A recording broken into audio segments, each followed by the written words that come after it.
ይህ ቃል ስፖርት ዩቲዩብ ቻናል ነው። ውድ ቤተሰቦቻችን የከበረ ሰላምታችን እንደ ሁል ጊዜው በመላው ዓለም ሆናችሁ ቃል ስፖርት ዩቲዩብ ቻናላችንን ለምትከታተሉ ውድ አድማጮቻችን ሁሉ ይድረስ ብለናል። ዋጋቸው ውድ የሆነ በምንም በማይተኩት ሰላም፣ ፍቅር፣ ጤናም ለእናንተ ውድ አድማጮቻችን ዛሬም ተመኝተናል። ከቃል ስፖርት ዩቲዩብ ቻናል የሰዓቱን ስፖርታዊ ጥንቅሮች ለእናንተ ውድ አድማጮቻችን ዘንድ ስንመጣ እናንተ ደግሞ ሀሳብ አስተያየታችሁን እያጋራችሁን እስከ ፕሮግራማችን ፍጻሜ ከኛ ጋር ቆዩ ብለናል። ውድ ቤተሰቦቻችን በመረጃ ሰዓታችን አህጉራችን አፍሪካ ላይ ለየት ያሉና አዳዲስ ጉዳዮችን በተጨማሪነት ለእናንተ ውድ አድማጮቻችን ይዘንላችሁ መተናል። ትከታተሉታላችሁ። ከዛ በዘለለ ውድ ቤተሰቦቻችን በአውሮፓ የመረጃ ሰዓታችን የባርሴሎናን ዕለታዊ ጉዳዮች እናነሳለን። ትልቅ መረጃዎችን አግኝተናል። ትከታተሉታላችሁ።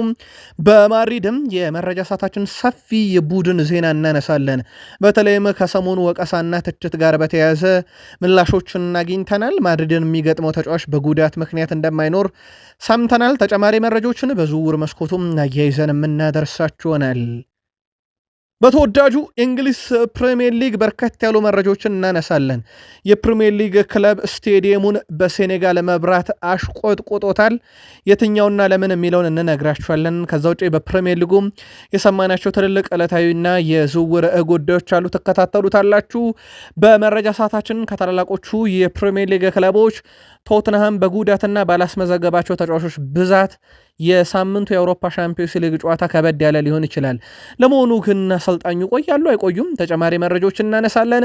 በሲቲ በኩል ከወቅታዊ የቡድን ዜና ጋር አያይዘን ጉዳት፣ ቅጣት እንደዚሁም ደግሞ ህመም ላይ ያሉ ተጫዋቾችን በተመለከተና ለመሆኑ በቦዶ glimt ጨዋታ ላይ እነማንን ይዞ ነው ጉዞ ያደረገው የሚለውን ጥንቅቅ ያለ መረጃ ስንነግራችሁ የማርክ ጉሄ ዝውውር ተጠናቋልና ጋዜጣዊ መግለጫ ሰጥቷል። ለመሆኑ ከፊርማው በኋላ ምን አለ ስለ ሲቲ? ከቃል ስፖርት ዩቲዩብ ቻናል በብቸኝነት ለመጀመሪያ ጊዜ ትከታተሉታላችሁ። ቼልሲ ቤት ወቅታዊ መረጃዎችን እናነሳለን። በአዲሱ አሰልጣኝ በኩል እንግዲህ ቡድኑን ከተቀላቀሉ በኋላ 2 ጨዋታዎችን መርተዋል። ቡድኑ ተጫዋቾችን ለማስፈረም ጥረት እያደረገ እንደሆነ ይታወቃል። ከዚህ ጋር በተያያዘ ያገኘናቸው ተጨማሪ መረጃዎች ስላሉ እንነግራችኋለን። በቼልሲ በኩል ሊቨርፑልም ከዝውውር ጋር በተያያዘና የዘንድሮን የውድድር ዓመት በተመለከተ ያገኘናቸው ለየት ያሉ ጥንቅሮች አሉ። ከፋብሪዚዮ ሮማኖ እና ከትራንስፈር ኒውስ ያገኘናቸው ትከታተሉታላችሁ። የሰሞኑ አነጋጋሪ ተጫዋች በማንቸስተር ደርቢ ላይ ወይም በማንቹሪያን ደርቢ ላይ ራያን ሼርኪ ነበረ። ከጨዋታው በፊት ሰዓት አልደርስልኝ ያለው ተጫዋች በጨዋታው መሃል ብሩኖ ማቲያስ ኩኛ እና ሉክሾ በአንድ አጋጣሚ ኳስ የተቀባበሉበት መንገድ ማህበራዊ ሚዲያውን ካጥለቀለቀው በኋላ እኔ እኮ ዩናይትድ ዋንጫ ሲነጠቅ ስቅ ብዬ ያለቀስኩ ሰው ነኝ ብሎ ደግሞ ተከስቷል። ዩናይትድ ቤት ተጨማሪ መረጃዎችን እናነሳለን። ለየት ያሉ ጉዳዮችን ይዘናል። በቡድኑ ሁሉም የሜዳ ክፍል ላይ መረጃዎችን ካነሳን በኋላ ዩናይትድ አንድ ነገር ከልክሏል። የከለከለው ለምን ከለከለ ከሚለው ነገር ጀምሮ ዩናይትድ ቤት የተከለከለውን ነገር የተከለከለውንም ሰው ጨምሮ እንነግራችኋለን። አብራችሁን ቆዩ። ለአርሰናሎች ማስጠንቀቂያ ያዘለ ትህትና የተሞላው መልእክት ተልኮላቸዋል። ከወደ ጣሊያን የላኩትም ሰው የኢንተሩ አሰልጣኝ ክሪስቲያን ኪቩ ናቸው። ለመሆኑ እሳቸው ምን እያሉ ነው? አርሰናል ከኢንተር በሚያደርጉት ጨዋታም ዙሪያ አንዳንዶች ሀሳባቸውን ሲያጋሩ አርሰናል የአውሮፓ ምርጡ አይደለም እያለ ነው። ይሄን ባዩ ሰው የኢንተር ሚላን ተጫዋች ቢሆንም ጉዳዩ ግን ከዛም ከፍ ያለ ነው ለማለቱ ምክንያት አለው። በአርሰናል በኩል የመጨረሻውን ልምምድ እየተከታተልነው ነው። የሌሉና ያሉትን እንነግራችኋለን። ከዛ በኋላ በአርሰናል በኩል የዝውውር መረጃችን እንደ ሁልጊዜው ለእናንተ ይደርሳል። አብራችሁን ቆዩ። እነኝን ብቻ አይደሉም፣ በርከት ያሉ መረጃዎች እንደ ሁልጊዜ ይዘናል። ላይክ፣ ሰብስክራይብ፣ ሼር አድርጉን። ሀሳብ አስተያየታችሁን እንደ ሁልጊዜው ማጋራት እንዳይረሳ ብለን ስፖርታዊ ጥንቅሮቻችን ተጀምረዋል። እኔ ቃል ነኝ፣ እናንተን እያጋራችሁን አብራችሁን ቆዩ። ልቤ ተሰብሯል ብሏል ብራሂም ዲያዝ። በአፍሪካ ዋንጫ የፍጻሜ ጨዋታ ፍጹም ቅጣት ምት የሳተው ብራሂም ዲያዝ ልቤ ተሰብሯል ሲል በማህበራዊ ትስስር ገጹ መልእክት አስተላልፏል። ብራሂም ዲያዝ በመልእክቱ በድጋፋቸው ብቻውን እንዳልሆነ እንዲሰማ ያደረጉትን ሁሉ አመሰግናለሁ ብሏል። በሂደቱም አጋጣሚ ሀሳቡን አጋርቷል። ወድቅ ያለው ብራሂም ዲያዝ ሙሉ ኃላፊነቱን ወስዳለሁ፣ ከልብ የመነጨም ይቅርታ ጠይቃለሁ ብሏል። ለእኔ ከዚህ ለማገገም ይከብደኛል፣ ምክንያቱም ይህ ቁስል በቀላሉ አይደንም። ነገር ግን እሞክራለሁ፣ ለእኔ ብቻ ሳይሆን በእኔ ለሚያምኑብኝ ሁሉ አሳዛኝ ብሎታል። አክሎም ለተሰጠኝ ፍቅር ምላሽ እስከምሰጥ እና የሞሮኮ ኩራት እስከመሆን ድረስ ጥረት ይቀጥላል ሲል ተደምጧል። ዣን ኢንፋንቲኖም ከጨዋታው በኋላ ሲያለቅስ የነበረውን ብራሂም ዲያዝን ሲያበረታቱት እንደነበር ይታወቃል። የሪያል ማድሪዱ ኮከብ ኬሊያን ኤምባፔም ሌሊቱን አጋማሽ ሙሉ ከሐኪሚ ጋር ስናወጋ ነበር ያደር ነው ብሏል። የሌሊቱን ግማሽ ከሐኪሚ ጋር በስልክ ሳወራ ነው ያሳለፍኩት ያለው ምባፔ ምን እንደተፈጠረ አውቃለሁ፣ የተሰማውን ነገር እረዳለሁ ብሏል። እኔም ከዚህ በፊት በዚህ ሁኔታ ውስጥ ነበርኩ፣ መበሳጨት ያስፈልገዋል ሲልም ተደምጧል። የሞሮኮ ሕዝብ የአፍሪካ ዋንጫ ለማንሳት ዓመታትን ጠብቋል ያለው ተጫዋቹ ነገር ግን የእግር ኳስ ተጫዋች አንድ ህይወት ማጣትም ነው ብሏል። በሌላ በኩል ብራሂም ዲያዝ ወደ ሪያል ማድሪድ ሲመለስ ከጎኑ መሆንና ማገዝ አለብን። ለስፖርቱ ከማሰባችን በፊት ስለ ሰው ማሰብ ይቀድማልና ብራሂም ዲያዝ ወደ ማድሪድ ሲቀላቀል ድጋፍ በደንብ ይደረግለታል ብሏል። ሐኪሚን ግን ሌሊቱን አጋማሽ ብሉ እንዲሁ በስልክ ስናወጋን ያደር ነው ብሏል። በጨዋታው ላይ የነበረው ግርግር፣ በጨዋታው ላይ የነበረው ውጥረት ይታወቃል። ምናልባትም በፍጻሜ ታሪክ ካየናቸው ጨዋታዎች ሁሉ አንድ ድፍን መጽሐፍ ከወዲህ ወደ ያሳይል የሚወጣው አይነት ቅጽበት ነበረው ጨዋታው በየአጋጣሚዎቹ፣ በተለይም የመጨረሻዎቹ ደቂቃዎች አካባቢ። ታዲያ ከዚህ ጋር በተያያዘ የአፍሪካ እግር ኳስ ፌዴሬሽን ካፍ በአሰልጣኙ ላይ ጊዜ እግድን ይጠላል ተብሏል። በፓፕ ቲያዮ ላይ በተለይም ተጫዋቾቹ እንዳይጫወቱ ካደረገ በኋላ ማለት ነው ጊዜ እግድን ይጠላል ተብሏል። ከዚህ ጋር በተያያዘ ግን ውድ ቤተሰቦቻችን ተጨማሪ መረጃዎችን ደግሞ ስንመለከት ካፍ የሴኔጋሉን አሰልጣኝ ከማገድ በተጨማሪ የፊፋው ፕሬዚዳንት ዣን ኢንፋንቲኖ የእግር ኳስ የበላይ ጠባቂ ናቸው። በሳቸው በኩል ይፋ በተደረገው መረጃ መሰረት ደግሞ ሞሮኮ ራሷንም ሴኔጋልንም እንደ ቡድን እንቀጣቸዋለን ተብሏል። ይህም ላሳዩት ያልተገባ ስነ ምግባር በጨዋታ ላይ ፊፋ ደግሞ ቀጣለው እያለ ነው። ካፍ ደግሞ ፓፕቲያውን ለጊዜው ከእግር ኳስ አግዳለው እያለ ነው። ጉዳዩ ተጣርቶ ደግሞ ለምን ያክል ጊዜ ይታገዳሉ የሚለው ይወሰናል ተብሏል። ለማንኛውም የፍጻሜው ጨዋታ ቢጠናቀቅም የአፍሪካ ዋንጫ ቢጠናቀቅም ውዝግቦቹ እንደቀጠሉ ናቸው። አንድ ሰው እናንሳ። ኤድዋርዶ ሜንዲ ግብ ጠባቂው ነበረ። የሱ ግብ ጠባቂውን እጅ መጠራረጊያ ጥበቃ ሁላ ግብ ጠባቂ የተመደበለት ግብ ጠባቂ 10 ዓመት በፊት ኤድዋርዶ ሜንዲ ማለት የሚቀጥረው ክለባቶ ጓንቱን ሰቅሎ ሌላ ስራ ሊፈልግ የነበረ ሰው ነው። እሱ ግን በአፍሪካ ዋንጫ 2 ፍጹም ቅጣት ምቶችን አድኖ በተለይ በመጨረሻው ቀን በብራሂም ዲያዝ የተመታችዋን ኳስም አድኖ ሴኔጋል ለህይወት እንደዘራባት ይታወቃል ወደ ዋንጫ ጉዞ ላይ። ታዲያ ይህ ሰው ከ10 ዓመት በኋላ ህይወቱ ተቀይሮ በዚህ አጋጣሚ በመገኘቱ ፈጣሪውን አመስግኗል። እሱ ከጨዋታው በኋላ እውነት አሸንፋለች፣ እግር ኳስ አሸንፋለች ማለቱ ይታወቃል። በባርሴሎና በኩል ያለ ራፊኒያ ነገሮች አልሆን እያሏቸው ነው። በዚህ ሳምንት ራፊኒያ አልነበረም። በነገራችን ላይ በሪያል ሶሴዳድ ሲሸነፉ ከጨዋታው በፊት በቃል ስፖርት ዩቲዩብ ቻናል በሰራንላችሁ ዘገባ ተጫዋቹ ጉዳት አጋጥሞት የለም ብለን ነበረ። ከዛ በኋላ ባርሴሎና ድል ማድረግ ሲሳነው ተመልክተናልና በጣም እየተቸገረ ያለ ቡድን ሆኗል እንደ ቀልድ። በተጨማሪም ዛሬ ላይ ደግሞ የፌራን ቶሬዝን ጉዳት ሰምተናል። ለምን ያክል ጊዜ ከሜዳ ይርቃል የሚለው ባይረጋገጥም ግን የጡንቻ ጉዳት ነው። ባርሴሎና ቤት ደግሞ በላሊጋው በተለይም ከሪያል ማድሪድ ጋር በነበራቸው ፉክክር የአንድ ነጥብ ልዩነት በመጣበት ሰዓት የቡድኑ ቁልፍና ወሳኝ ተጫዋቾች ጉዳት ላይ ናቸው። የራፊኒያም የፌራን ቶሬዝንም ጉዳይ እያጠራን ነው። በተጫዋቾቹ በኩል መቼ ይመለሳሉ የሚለውን ለባርሴሎና ደጋፊዎች በዚሁ በቃል ስፖርት ዩቲዩብ ቻናል ተከታትለን ጉዳዩን የምናጠራው ይሆናል። የስፔን ኮፓ ዴላሬ ሩብ ፍጻሜ ተጋጣሚዎች ይፋ ተደርጓል። በዚህ መሰረት ባርሴሎና ከሁለተኛ ሊጉ ክለብ አልባሴቴ ጋር ይጫወታል። አልባሴቴ የሚለው ስም ሰሞኑን አዲስ አይደለም ለእግር ኳሱ ቤተሰብ። ምክንያቱም ሪያል ማድሪድን የሚያክል ቡድን 3-2 አሸንፎ ከዚሁ ከኮፓ ዴላሬ መድረክ ያሰናበተ ቡድን ነው። አሁን ደግሞ ሌላኛውን የስፔን ኃያል ክለብ ባርሴሎናን የሚገጥም ይሆናል። በዚህ መሰረት የሩብ ፍጻሜ መርሃ ግብር አልባሴቴ ከባርሴሎና፣ ዲፖርቲቮ አላቬስ ከሪያል ሶሴዳድ፣ ቫሌንሺያ ከአትሌቲኮ ቢልባኦ፣ ሪያል ቤትስ ከአትሌቲኮ ማድሪድ ጋር ጨዋታቸውን የሚያደርግ ይሆናል። ጨዋታዎቹም በቀጣይ የተያዘላቸው መርሃ ግብር ቀንና ሰዓት ሲደርስ ለእናንተ ውድ አድማጮቻችን በተለይም በትልቁ የሚጠበቀው የባርሴሎና እና የአልባሴቴ ጨዋታ ነውና ተከታትለን እንደዚሁ የምናጋራችሁናል። አልባሴቴ ማድሪድ ላይ ሆኖለታል፣ ማድሪድ ላይ ሰርቶለታል።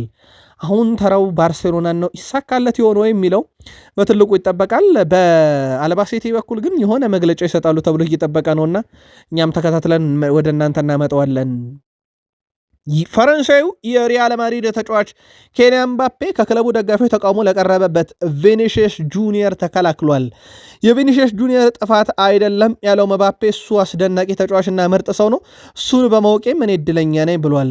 እሱን የበለጠ መጠበቅ አለብን፣ እሱ ብቻውን አይደለም፣ ሁላችንም ከጎኑ ነን ሲል ኬሊያን ምባፔ ምላሽ ሰጥቷል። የደጋፊዎቹ ተቃውሞ እንደሚረዳ የገለጸው ምባፔ ነገር ግን ተቃውሞ ማሰማት ካለባቸው አንድ ግለሰብ ላይ ሳይሆን እንዳጠቃላይ ሁላችንም ላይ ነው። ስለዚህ ቪኒሺየስ ጁኒየር ተነጥሎም ጥቃት የሚደርስበት ምክንያት የለም ብሏል። ኬሊያን ምባፔ በዣቪ አሎንሶም ጉዳይ ተጠይቆ ነበረ። ልቡ ለሱ ስስ ነው ይባላል። በእርግጥ በዣቪ አሎንሶ ስር ያስቆጠራቸውም ግቦች ከፍ ያሉ ናቸው። በዣቪ አሎንሶ በኩል እሱ እውነተኛው ምርጥ አሰልጣኝ ብሎታል። በዣቪ አሎንሶም ጉዳይ ላይ እንግዲህ ተጨማሪ ዋንጫዎችን ሳያነሳ ነው ከቡድኑ የተሰናበተው። አንድ ፍጻሜ ብቻ ነው የተጫወተው። ዣቪ አሎንሶ እንደኔ እይታ በጣም ምርጡ አሰልጣኝም ነው ብሎ የተሰናባቹ አሰልጣኝ ነገር እንዳልወጣለት ዛሬም በጋዜጣዊ መግለጫው ላይ አንስቶታል። አልቫሮ አረቢዮላ በጋዜጣዊ መግለጫ ላይ የላሊጋና የሻምፒዮንስ ሊግ ዋንጫዎች አሉን፣ ስለዚህ እነሱ ላይ ማተኮር እንችላለን ብሏል። የስፔን ሱፐር ካፕን የፍጻሜ ጨዋታ ሪያል ማድሪድ በዣቪ አሎንሶ ዘመን በባርሴሎና ተሸንፎ አጣው። በሳቸው መንበረ ስልጣን ዘመን በአልቫሮ አረቢዮላ ዘመን ደግሞ ከኮፓ ዴላሬ በአልባሴት የተሰናበተ። ስለዚህ የሪያል ማድሪድ ብቸኛ ያሉት እድሎች ላሊጋና ሻምፒዮንስ ሊግ ነው። እሳቸውም እንዳሉት ላሊጋው ወደ 1 ነጥብ ዝቅ አድርጓል። ሻምፒዮንስ ሊግ በሳምንቱ አጋማሽ ከሞናኮ ጋር የሚያደርጉት ጨዋታ በትልቁ ይጠበቃል። ምናልባት ከዚህ ጋር በተያያዘም በርካቶች በሜዳ ላይ ሊያዩት የሚፈልጉት ፖል ላቤሌ ፖግባ በሞናኮ በኩል ጉዳት ሳያጋጠመው እንዳልቀረ እየተዘገበ ነው። ፈረንሳይ አማካይ ወደ ስፔን በሜዳው የቡድን ስብስብ ውስጥም አይካተትም የሚል መረጃ በስፋት ወጥቷልና ምናልባት ለሪያል ማድሪድ በተወሰነ መንገድ ቢሆን ይሄ በጨዋታ ላይ በትንሽ ቅጽበቶች ጥሩ ነገሮችን ማድረግ የሚችለው ፖል ላቤሌ ፖግባን በተቃራኒው አይገጥምም። ብዙ ደጋፊዎች እሱም ለማየት ቢጓጉም በጨዋታው ላይ አይገኝም ተብሏል። የሰሞኑ ክስተት ነው። ሚካኤል ኦሊሴ በአውሮፓ 5 ታላላቅ ሊጎች ውስጥ የመጀመሪያው ደብል ዲጂት የደረሰ ተጫዋች ሆኗል። በግብም በአሲስትም 10 ጎል 15 አሲስት አለው። በአውሮፓ 5 ታላላቅ ሊግ ግብ እና አሲስቱ ከ10 እና ሲደመር ያለው አንድም ተጫዋች የለም። ምናልባት የአሲስታቸው ቁጥር ብቻ ወይ ደግሞ የግባቸው መጠን ብቻ ከ10 ሲደመር ሊበልጥ ይችላል። በጣም ግን የሚካኤል ኦሊሴ ብቻ ነው ያለው። ውድ ቤተሰቦቻችን ዘንድሮ በአውሮፓ መድረክ ላይ ባየር ሙኒክ ድምቀት የሚኖር ከሆነ ወይም የአውሮፓን ሻምፒዮንስ ሊግ የሚያነሳ ከሆነ ባየር ሙኒክ ቤት ብዙ ኮከቦች ካሁኑ ለትልቅ ነገር መታጨት የሚችሉበት ነውና አንደኛው ሚካኤል ኦሊሴን ማንሳት እንችላለን። በማርሴ በኩል ተጫዋች ለማስፈረም ከጫፍ ደርሰዋል።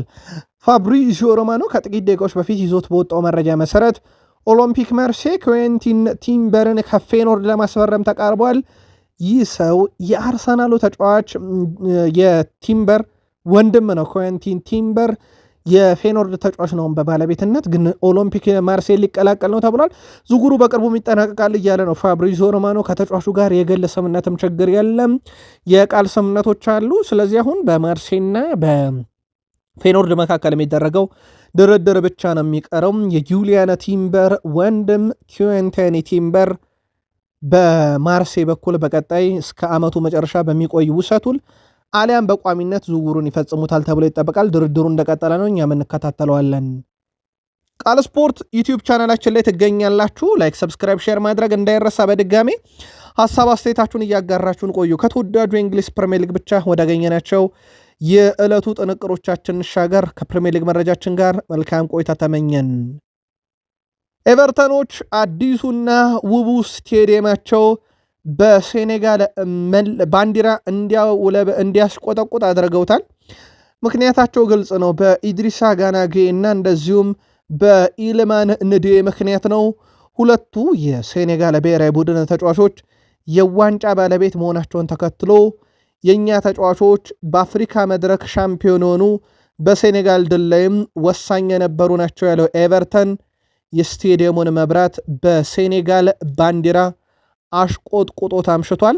በዚህ ጉዳይ ላይ ቀደም ባለው ጥንቅራችን አልጄሪያ ውስጥ ፈንጠዝያው ሌላ ነው።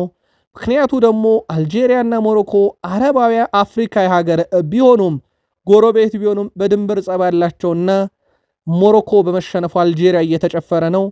እንግሊዝ ውስጥ ደግሞ ፕሪሚየር ሊጉ በኦፊሻል ገጹ ዋንጫ ያነሱ የሴኔጋል ተጫዋቾችን ፕሪሚየር ሊግ ውስጥ ያሉትንና እንደዚሁም ደግሞ የኤቨርተን ቡድን ደግሞ እንዳጠቃላይ ኢልማን ነዴ እና ኢድሪሳ ጋና ጉዌን የተመለከተ ምስሎችን አጋርተዋል። ጃክ ሃሪሰን እስከ ውድድር ዓመቱ መጨረሻ ድረስ በውሰቱ ሊድስ ዩናይትድ ለቆ ፊዮረንቲናን መቀላቀሉን ሊድስ ዛሬ በማህበራዊ ትስስር ገጻቸው ይፋ አድርገዋል። የመልቀቁን ምክንያት ግን ይፋ አላደረጉትም። ሌላው ኤሊዮት አንደርሰን ነው። በዚህ ውድድር ዘመን ሁሉንም የፕሪሚየር ሊግ ጨዋታ መጫወት ችሏል፣ ወይም 100% ተጫውቷል። ይህ ተጫዋች በ2024 ነበረ ፎረስተን የተቀላቀለው። ገና 23 ዓመቱ ነው። በርካቶች ያለሙት ነው። ምናልባት የሲቲ የወቅቱ አካሄድና ዩናይትድ ቀጣይ ክረምት ላይ ፈላጊው እንደሆኑ ይታወቃልና የዚህ ተጫዋችም ጉዳይ በቀጣይ ክረምት እልባት እንደዚሁ ያገኛል ተብሎ ይጠበቃል። ኡናይ ኤምሬ የፕሪሚየር ሊጉን 3ኛ ቡድን አስቶን ቪላን እየመሩ እንደሆነ ይታወቃል። በእርግጥ የሳቸው ቡድን በዚህ ሳምንት የፕሪሚየር ሊግም 2ኛ ከአርሰናልም ቅርብ መሆን የሚችልበትን ትልቅ ዕድል በሜዳውና በደጋፊ ፊት ካመከነ በኋላ እሳቸው አሁን ላይ ወጥተው እኛ ለቶፕ 5 ወይም ለምርጥ 5 ተገማች ቡድን አይደለንም ብለው ጭራሽ ከዋንጫ ፉክክርም ውጭ ሆነው ከ1 እስከ 5 ለመጨረስ እጩ አይደለንም እያሉ ይገኛሉ። የአስቶን ቪላ ጅማሮ ይሄን ለማስባል ድፍረት የሚሰጥ ነው።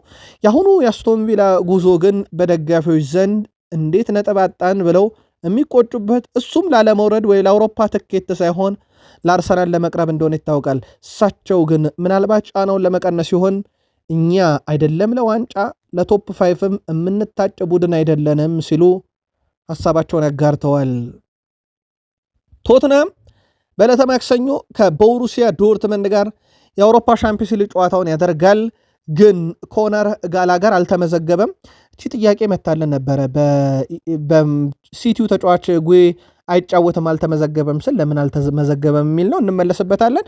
ኮነር ጋላገር አልተመዘገበም። ሶላንኬ፣ ቫንደቪን፣ ዴቪስ፣ ግሬሳር፣ ቢሱማ፣ ማዲሰን፣ ኩሉዙቭስኪ፣ ቤንታንኩር፣ ፓሊኒያ በጉዳት የሉም። እነኚህ ደግሞ ያለነኝ ነው ቦሩሲያ ዶርትመንድ የሚገጥመው። በወቅታዊ ብቃት ጥሩ መነሳሳት አለ። ቦሩሲያ ዶርትመንድ ቤት ጠንካራውን የጀርመን ክለብ ይገጥማል ቶትንሃም በዚህ ውድድር ዓመት ከሜዳ ውጭ የተጫወተ በሜዳው የሚባል ነገር የለም።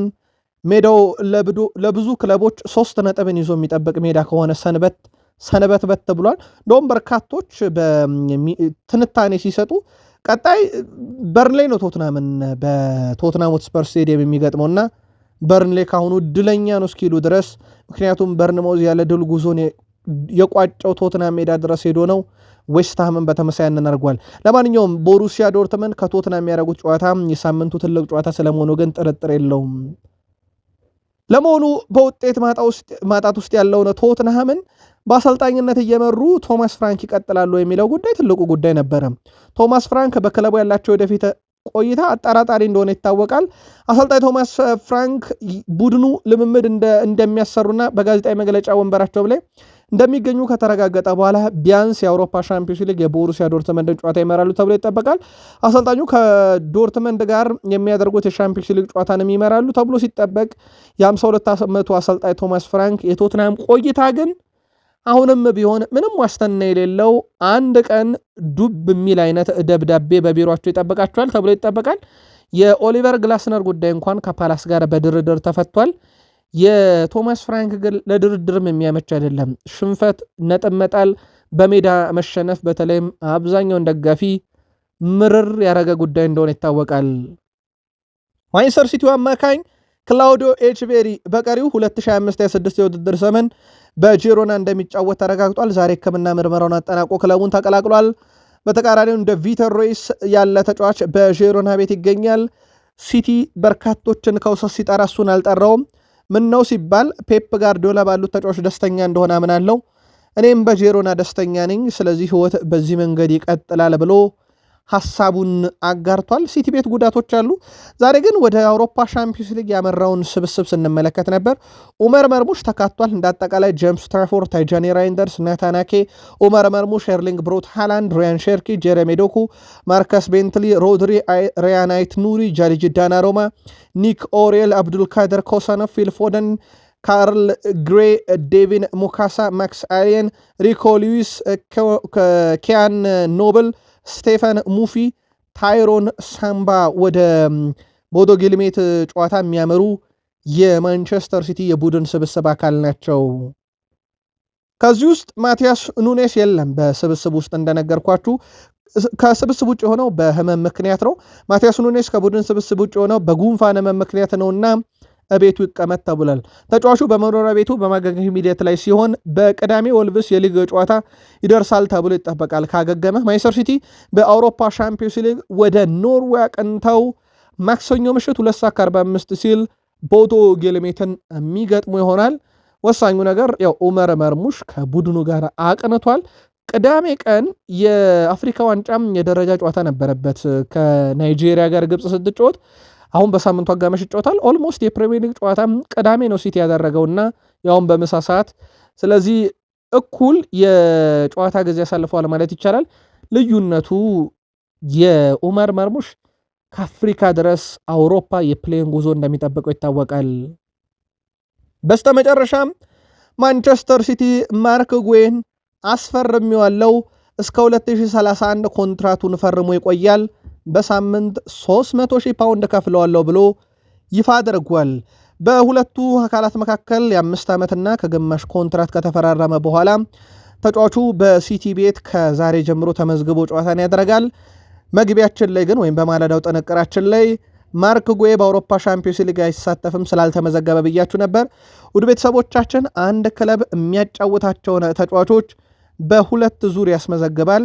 አንደኛው በየዝውውር መስኮቱ፣ ሁለተኛው ዙሮቹ ሲጠናቀቁ። ለአብነት ያክል የአውሮፓ ሻምፒዮንስ ሊግ የመጀመሪያ 8 ጨዋታዎች የሚጠናቀቁት ባስመዘገቡት ተጫዋችና ወይ ደግሞ ከዛ ካስመዘገቡት ተጫዋች በፊት ጉዳት ገጥሞ ለአውሮፓ እግር ኳስ ማህበር ተጫዋች ስም ካስገቡ ነው። የማርክ ጉዌ በጣም የዘገየ ስለሆነ በዚህ ምክንያት በጨዋታው ላይ አይገኝም። ከዚህ ጋር በተያያዘ ተጫዋቹ ምላሽ ሰጥቷል። አሁን የእንግሊዝ ምርጡ ክለብ ተጫዋች ነኝ ብሏል ማርክ ጉዌ። ማንቸስተር ሲቲን የተቀላቀለው ማርክ ጉዌ በዝውውሩ ከፍተኛ ደስታ እንደተሰማው ከፊርማው በኋላ ተናግሯል። ወደ ማንቸስተር ሲቲ መምጣት ትፈልግ እንደሆነ ተብሎ የተጠየቀውም ተጫዋቹ መልሴ አንድ ነበር ሲል ማርክ ጉዌም ፊርማውን በተመለከተ ተናግሯል። አሁን የእንግሊዝ ምርጡ ክለብ ውስጥ እገኛለሁ ያለው ጉዌ በሻምፒዮንስ ሊግ እስከምጫወት ድረስ ጓጓው ብሏል። ማርክ ጉዌ በማንቸስተር ሲቲ ቤት የ15 ቁጥር መለያን የሚለብስ ይሆናል። በተጫዋቹ በኩል በክረምት የሊቨርፑልን መለያ ሊለብስ ሰዓታት ሲቀሩት የተሰረዘው ዝውውር እሱን በጥር ውሃ ሰማያዊ መለያ ያስለብሶ የሲቲ አንጋሽ የሆነ ወይ በዚህ ዓመት የሚጠበቅ ይሆናል። የምዕራብ ለንደኑ ክለብ ቼልሲ በውሰት ለቱርኩ ክለብ ፋቲ ካርጉምሩክ የሚጫወተውን ዴቪድ ዳትሮ ፎፋናን እንዲመለስ ጠርቷል።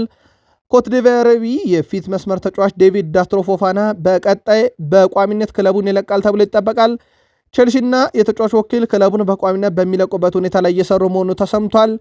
የእንግሊዝ እንዲሁም የአውሮፓ ክለቦች ተጫዋቹን በቋሚነት ለማስፈረም ፍላጎት ማሳየታቸውን ተከትሎ ቼልሲ የውሰት ውሎ ተቋርጦ ሸጠን እንጠቀም ያሉ ይመስላሉ። ተጫዋቹን የሚጠራው የቼልሲን ቡድን እንዲያጠናክር ሳይሆን የቼልሲን ካዝና እንዲያጠናክር ነው። ከዛ በዘለለ ቼልሲዎች እየሰሩበት ያለ ዝውውር እንዳለ ይታወቃል። የጀረሚ ጄክዌት ዝውውር። ይህን ጉዳይ በተመለከተ መረጃዎችን እየተከታተል ነው። በቼልሲና በሬንስ መካከል የሚደረገው ድርድር አሁንም እልባት አላገኘም። ቼልሲ ገንዘቡ በዝቶብኛል እያለ ነው፣ 65 ሚሊዮን ዩሮ። ሬንስ በቂ ነው ክፈሉ እያሉ ይገኛሉ። ድርድሩ እንደቀጠለ ነው፣ እንዳለቀ እንነግራችኋለን። ሊቨርፑል በሚኪ ቫንደቪን ላይ ፍላጎት አለው ብሏል። ትራንስፈር ማርኬት የሲቲውን ሚኪ ቫንደቪን በተመለከተም ከአምና ጀምሮ የሊቨርፑል ስም ሲያያዝ ነበረ።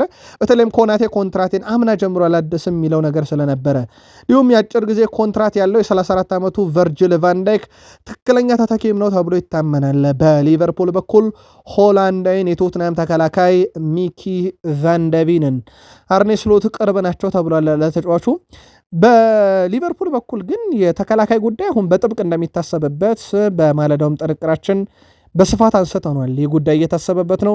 ሌሎችም አማራጭ አለ ብያችሁ ነበር። አንደኛው ሚኪ ቫንደቪን ነው። ይሄን ብቻ አይደለም፣ ሌሎችም አማራጮች እያዩ ነው የሊቨርፑል የመልመላ ክፍል ኃላፊዎች። እኛም ለእናንተ ውድ አድማጮቻችን በተለይም ለሊቨርፑል ደጋፊዎች የዝውውር ጉዳዮችን በየዕለቱ ስናነሳ እንከታተለዋለን። ቨርጅል ቫን ዳይክ አንድ ንግግር ከተናገረ በኋላ በርካታ ተቃውሞ ቀርቦበታል። በቃል ስፖርት ዩቲዩብ ቻናልም ላይ ይሄ የሱ ሐሳብ የሱ ቅሬታ የሊቨርፑል ደጋፊዎች ሲቃወሙ ተመልክተናል። ቨርጅል ቫን ዳይክ 4 ውስጥ በመጨረሱ ጉዳይ ላይ በጣም ከባድ ነው፣ እንደዚህ እየተጫወትን መቼም 4 ውስጥ አንጨርስም፣ መሻሻል አለብን የሚል ሐሳብንም አጋርቶ ነበረ። ከዛ ውጪ እንግዲህ በአዲስ ተጫዋቾች ጉዳይ በተቃራኒ ቡድን ከ60 ደቂቃ በኋላ ቡድኑ እየደከመ መምጣትን የተመለከተ ብዙ ሐሳቦችን አንስቶ በቃል ስፖርት ዩቲዩብ ቻናል አጋርተን ነበረ። የሊቨርፑል ደጋፊዎች አሁን ያለው ስብስብ 4 ውስጥ መጨረስ የሚያስችለው አይደለም ወይ? ጥር ላይ ከዚህ የተለየ ተጫዋቾች ውስጥ ያስፈልጉታል ወይ? መልከታችሁን በሐሳብ መስጫ ሳጥናችን ላይ ጻፉልን። ሪያን ሼርኪ ከሰሞኑ በማንቹሪያን ደርቢ ጨዋታ አልደርሳለኝ ጊዜው ብሎ በማህበራዊ ትስስር ገጹ ማስነብቦ ዩናይትድን ለመበቀል አስቦም ለ45 ደቂቃ የሚያክል ተጫውቶ ነበረ። በጨዋታው ላይ ግን የገጠመው ነገር ቀላል አይደለም። በተለይም በአንድ አጋጣሚ ብሩኖ ማቲያስ ኩኛና እንደዚሁም ሉክሾ የተቀባበሉበት መንገድ እሱን መሃል አድርገው ማህበራዊ ትስስር ገጹን አጥለቅልቆ ነበረ። እሱ ግን ይላል እኔ እኮ ማንቸስተር ዩናይትድ የአውሮፓ ሻምፒዮንስ ሊግ ሲሸነፍ ስቅስቅ ብዬ ያለቀስኩኝ ነኝ፣ ምክንያቱም ክርስቲያኖ ሮናልዶ ለኔ ልክ እንደ አራያ የማይሆነው በዩናይትድ ሽንፈት አልቅሻለሁ ብሏል። እናም በሰዓቱ እሱ ያንን ሲሆን ልብ ሰባሪም ነበረ ብሏል። ከዛ በኋላ ዩናይትድን ከለቀቀ በኋላ ግን ያለምን እግር ኳስ ተቆጣጥሮታል ብሎ የሮናልዶ ነገርም እንደማይሆንለት አንስቶ በዛው በገደምዳሜም እሱ ታላቅ የሆነው በሪያል ማድሪድ ነው እያለ ይገኛል።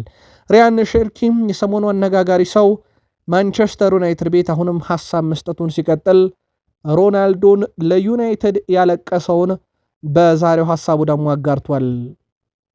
ሌስ አንድሮ ማርቲኔዝ ስለ ማይክል ካሪክ ይናገራል። በልምምድ ቦታ ላይ በጣም ከባድ ነው፣ በጣም የተለየ ነው፣ በጣም የተለየ አስተሳሰብ፣ በጣም የተለየ ሰው ብሎታል ማይክል ካሪክን። ስለ ክለቡ ሁሉንም ነገር ጠንቅቆ የሚያቀም ሰው ብሎ ያወደሰው ሌሳንድሮ ማርቲኔዝ እሱ ከዚህ ክለብ ጋር ሁሉንም ነገር አሸንፏል፣ ሌጀንድ ነው ብሏል። በነገራችን ላይ ውድ ቤተሰቦቻችን ሌሳንድሮ ማርቲኔዝ እና ሩበን አሞሪም መካከል ጸብ ተፈጥሮ እንደነበረ በቃል ስፖርት ዩቲዩብ ቻናል ከዚህ በፊት ነግሬያችሁ ነበረ። እናም ሌሳንድሮ ማርቲኔዝ እና ሩበን አሞሪም ችግራቸውን ለዘብ ባለ መንገድ ቢፈቱትም ጸቡ ግን የከረረም ነበር ተብሏል በወቅቱ። አሁን ታዲያ ሌሳንድሮ ማርቲኔዝ አዲሱን አሰልጣኝ በርከት ያለ መወድስ ሌጀንድ መሆኑን ከማረጋገጥም ጋር ጭምር አንስቶ አወድሶታል። ብሩኖ ፈርናንዴዝ ባለፉት 14 ጨዋታ 14 የግብ አስተዋጽኦ አለው። በጨዋታ አንድ ግብ ለዩናይትድ ወይ ያስቆጥራል ወይ አሲስት ያደርጋል ማለት ነው። ብሩኖ ፈርናንዴዝ በፕሪሚየር ሊግ የመጀመሪያ ጨዋታውን ለዩናይትድ ከተጫወተ ጊዜ ጀምሮ 600 የግብ ዕድሎችን ፈጥሯል። 600 አይደለም 500 ቤት የገባ አንድም ተጫዋች የለም ብሩኖ መጫወት ከጀመረ በኋላ። ኬቨን ደብሮይና 432 የግብ ዕድል ፈጥሯል፣ 3396። ቡካዮ ሳካ 384፣ ትሬንት አሌክሳንደር አርኖልድ 377፣ ማርቲን ኦዴጋርድ 365 የግብ ዕድል ፈጥረዋል። ብሩኖ ግን ፕሪሚየር ሊግ እግሩ ከረገጠ ጊዜ ጀምሮ ከዛን ጊዜ ጀምሮ በተሰላው የሁሉም ተጫዋች ስሌት 600 የግብ ዕድሎችን በመፍጠር አሁንም የሚስተካከለው የለም። በማንቹሪያን ደርቢ ጨዋታ 14 ጨዋታዎችን የተጫወተ 5 ግብ 5 አሲስት ያለው ነው። ከኬቨን ደብሮና በአንድ አሲስት ያንሳል። ኬቨን ደብሮና በማንቹሪያን ደርቢ 6 አሲስት አለው። በግብ ካየን ግን ብሩኖ 5 አለው፣ ኬቨን 2 ነው ያለው፣ በ3 ይበልጣል ብሩኖ። እንደ አጠቃላይ ብሩኖ በማንቹሪያን ደርቢ 10ኛ የግብ አስተዋጽኦ ላይ ሲደርስ የምንጊዜም የሲቲ ምርጥ አማካይ የሚባለው በቦታው ላይም በ18 ጨዋታ 8 የግብ አስተዋጽኦ ነበረው። ያው ብሩኖ በፕሪሚየር ሊግ ይቀጥላልና ተብሎ ከታሰበ ከማንቸስተር ሲቲ ጋር ቀጣይ ጨዋታ ሲያደርግስ ይህን ቁጥር ከፍ ያደረገውም ወይ በትልቁ የሚጠበቀው ነው። ብሩኖን በአንዳንድ ቁጥሮች እንመልከተው። ከኦፕታ ነው ፕሪሚየር ሊግ መረጃ ላይ ያገኘ ነው። ረጅም ኳሶችን በማቀበል አንደኛ፣ ረጅም ኳሶች በስኬታማነት አንደኛ፣ ከቦታው ከሚጮቱ ተጫዋቾች ከመከላከል ወደ ማጥቃት ሽግግር ኳሶች ላይ አንደኛ፣ እነኝን ኳሶች በማቀበል ሂደት ላይም አንደኛ፣ በስኬትም አንደኛ ነው። ሶስተኛ የሜዳ ክፍል ላይ ኳስ በማቀበል አንደኛ፣ ኢላማውን የጠበቀ ወይም ትክክለኛ ኳስ ሶስተኛ የሜዳ ክፍል ላይ በማቀበል አንደኛ፣ ፍጹም ቅጣት ምት ሳጥኑ ውስጥ መምቻ ውስጥ ኳስ በማቀበልም አንደኛ፣ በአሲስት በፕሪሚየር ሊጉም አንደኛ ነው። ቁልፍ ኳስ አንደኛ ነው። ግብ ሊሆን የሚችል ሙከራን በመሞከርና አሲስት ሊሆን የሚችል ኳስን በማቀበል በድምሩ አንደኛ፣ ጎል ሊሆን የሚችሉ ሙከሮችን በማድረግ አንደኛ። በጣም የተለዩ ቁጥሮች ያሉት ብሩኖ ሚጌል ፈርናንዴዝ ይህ ተጫዋች ከዩናይትድ ጋር መቆየት የለበትም ወይ? ቀጣይ ዓመት ዩናይትድ ያናጋሩን። ፓትሪክ ዶርጉ በዚህ ውድድር ዘመን በፕሪሚየር ሊጉ በየ90 ደቂቃው በአማካኝ ከ2.95 ጊዜ በላይ ጥፋት ይሰራበታል። ይህም በፕሪሚየር ሊጉ ከሚገኙ በጃክ ግሪሊሽ ብቻ ሲበለጥ ሁለተኛው በርካታ ጥፋት የሚፈጸምበት ተጫዋች ሆኗል። ያ ደግሞ ለዩናይትድ ተጨማሪ የቅጣት ምቶችን እንዲያገኝ እየረዳው እንደሆነ ይታወቃል። ፓትሪክ ዶርጉ ያውም ተፈጥሮ ባልሆነው ቦታ እየተጫወተ እንደ ቡድን ማንቸስተር ዩናይትድ በዚህ ዓመት በጣም ጥሩ የሚባሉ ቁጥሮች አሉት። ከማንቸስተር ዩናይትድ በበለጠ በአማካይ በጨዋታ ብዙ የግብ ዕድሎችን የፈጠረ 12.1 እና ብዙ ኢላማውን የጠበቀ የግብ ሙከራን ያደረገ 5.7 አንድም ክለብ የለም። ይሄ በማንቸስተር ዩናይትድ የተያዘ ቁጥር ነው። አብዛኞቹ ቁጥሮች በሩበን አሞሪም ዘመን የተያዙ ናቸው፣ ምንም ጥርጥር የለውም። ግን ጎል አይሆኑም ብዙዎቹ። ምናልባት የማይከል ካሪክ ፈተናም የሚሆነው ይሄ የግብ ዕድል የመፍጠር ችግር የሌለበት በርካታ ሙከራ የማድረግ ችግር የሌለበት ቡድን እንዴት ከግብ ጋር ያገናኘዋል የሚለው ይጠበቃል። በማንቹሪያን ደርቢ ጨዋታ ግን ዩናይትድ 5 ግብ አስቆጥሮ 3ቱ እንደተሻረበት ይታወቃል። ዩናይትድ የከለከሉት ካሪክን ነው። የተከለከለው ከሮይኪን ጋር ቁጭ ብሎ እንዲያወራ ነው። ወደ ቤተሰቦቻችን ስካይ ስፖርት የተባለው ግዙፉ የእንግሊዝ ሚዲያ አዲሱን የማንቸስተር ዩናይትድ አሰልጣኝ ማይከል ካሪክን ከሮይኪን ጋር ቁጭ ብለህ ቃለ መጠይቅ አደረገ ብሎ ጥያቄ አቀርቦ ነበረ። ነገር ግን እንደ ክለብ ማንቸስተር ዩናይትድ ምን ሲደረግ ነው ከሮይኪን ጋር የኛ አሰልጣኝ ቁጭ ብሎ የሚያወራው ብለው ከልክለዋል። ሮይኪን የማንቸስተር ዩናይትድ ሌጀንድ ግን ደግሞ ማንቸስተር ዩናይትድ ከጨዋታ በፊትና ከጨዋታ በኋላ መረር ያሉና ጠንከር ያሉ ትችቶችን በመስጠት የሚታወቅ በዚህም ቡድኑን በሌጀንድ ደረጃ ሆነው ሐሳብ እየሰጡ ይጎዱታል ከተባሉ ከተወቀሰውም አንዱ ነው። በእርግጥ ለዘብተኛ ነው ቢባልም ግን አንዳንድ ትችቶችንም ከሰሞኑ ሲሰነዝር ነበር። በተለይ በአዲሶቹ አሰልጣኝ ላይ ሰፋ ያለ ትችት ካቀረቡት ውስጥ ይጠቀሳል። አርሰናል ከአውሮፓ 2 ምርጥ ክለቦች አንዱ ነው ያሉት ክርስቲያን ኪቩ እኛም የቆመ ኳስ ማስቆጠር እናውቅበታለን፣ ለምን አርሰናል ብቻ ብለዋል። ጠንካራ ቡድን እንገጥማለን አርሰናል ያሉት አሰልጣኝ ኪቩ አርሰናል ከምርጥ ክለቦች አንዱ ነው፣ አሁን ብቻ ሳይሆን ባለፉት ዓመታትም ብለዋል። ብዙ ገንዘብ አፍስሰዋል፣ ወጥ የሆነ የራሱ ባህሪ ያለው ቡድን አላቸው፣ እኛ ላይ ችግር መፍጠር የሚችሉ ተጫዋቾችም አርሰናል ቤት አሉ ያሉት ክርስቲያን ኪቩ በአካንጂ በኩል ስለተሰጠው አስተያየትም ተጠይቀው ነበረ። በአሁኑ ሰዓት አርሰናልና ባየር ሙኒክ የአውሮፓ ምርጥ ቡድኖች ናቸው፣ ይሄ ማለት እኛ ከወዲሁ ተሸንፈናል ማለት አይደለም ብለዋል። አርሰናል ከቆመ ኳስ ብዙ ጎል ያስቆጠረ መሆኑን እናውቃለን ያሉት አሰልጣኙ ነገር ግን እኛም ብዙ አስቆጥረናል፣ ሊያሳስባቸው ይገባል። ልክ እኛ አርሰናል የቆመ ኳስ ላይ እንደምንፈራው ሁሉ እኛንም አርሰናል ሊፈረን ይገባል ብለዋል። አርሰናል በቆመ ኳስ ላይ ጥገኛ ነው ጥገኛ አይደለም የሚል ጥያቄ ግን በማስረጃ አቅርበን ነበር። ማስረጃችንን በመሳሳት መረጃ የተከታተላችሁ ጻፉልን። አርሰናል የአውሮፓ ምርጥ ቡድን አይደለም ያላቸው አካንጂ ነው። አሰልጣኙ ምርጥ ነው ቢሉም አካንጂ ግን ኢንተር ሚላኑ ተከላካይ ማኑኤል አካንጂ ስለ ተጋጣሚያቸው ሲናገር አርሰናል ጠንካራ ቡድን አይደለም ብሏል። አርሰናል ለእኔ የአውሮፓ ጠንካራ ቡድን አይደለም የሚለው አካንጂ ለእኔ ባየር ሙኒክ በጣም ጠንካራ የአውሮፓ ቡድን ነው ብሏል። ማንቸስተር ሲቲ በጥር ከውሰት እንዲመለስ ጠይቆት እንደነበረ የገለጸው አካንጂ አልፈልግም ብዬን የቀረውት እንጂ ሲቲማ ና ልጄ ብሎ ነበር ብሏል። በውሰት ነው ለኢንተር እየተጫወተ የሚገኘው። ኢንተር 12 ሚሊዮን ፓውንድ አካባቢ ቋሚ ማድረግ ይችላል በአመቱ መጨረሻ። ክረምት ላይ ምን እንደሚፈጠር አላውቅም፣ በውድድር አመቱ መጨረሻ የምናየው ይሆናል ሲል አስተያየቱን የሰጠው አካንጂ ምን ገጥመው ቡድን አርሰናል የአውሮፓ ምርጡ ቡድን አይደለም፣ ስለዚህ አርሰናልን ማሸነፍ ቀላል ነው እያለ ነው። ጨዋታው በትልቁ ይጠበቃል። ከዚህ ጋር በተያያዘ የአርሰናል ዝግጅት ምን ይመስላል ብለን ልምምዱን በተወሰነ መንገድ ከስካይ ስፖርት ላይ ቃኝተን ነበረ። 15 ደቂቃም ቀርጾ ስካይ ስፖርት ባስተላለፈው ምስል ላይ ፔሮ ሄንካፔ፣ ካላፊዮሪና ማክስ ዶማኒ እየሉም።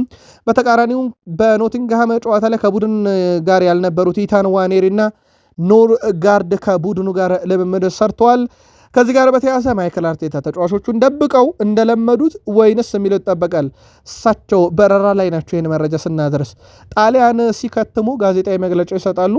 እንደወረደ እጃችን ላይ እንደደረሰ እንነግራችኋለን።